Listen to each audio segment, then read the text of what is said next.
8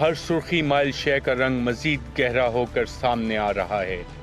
یہاں اگر نظریں محترمہ کی گردن پر مرکوز کی جائیں تو پہلی گولی سے گردن کے رنگ پر کوئی اثر نہیں پڑ رہا، جبکہ دوسری گولی چلنے اور محترمہ کی گردن کو جھٹکا لگنے کے ساتھ ساتھ ویڈیو میں محترمہ کی گردن کے پاس سرخ رنگ نمایاں ہو کر سامنے آ رہا ہے۔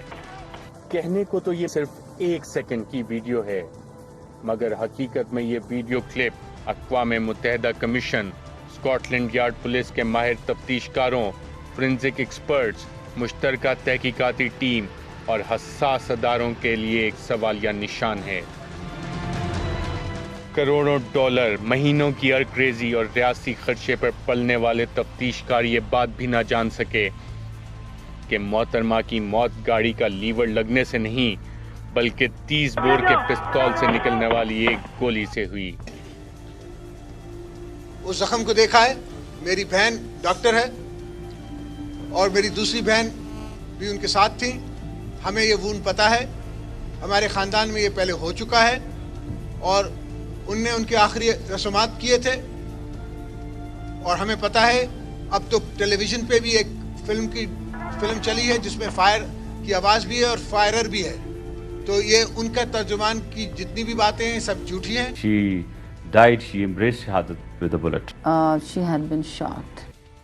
اور ناظرین، پھر حکومتی مجبوریاں آپ کو ہم نے بڑا کلیئرلی دکھایا کہ بلاسٹ ہونے سے پہلے محترمہ گاڑی میں گر چکی تھی، اور پھر کہا گیا جی جو بلاسٹ کی ویو کریٹ ہوتی ہے اس سے محترمہ کا سر جا کے لیور پہ لگا۔ یہ تمام کارروائی کیا ایک کور اپ کے لیے ڈالی گئی؟ اور آج بھی ایک سوالیہ نشان ہے کہ کیا اس پورے کیس میں انصاف ہو سکا؟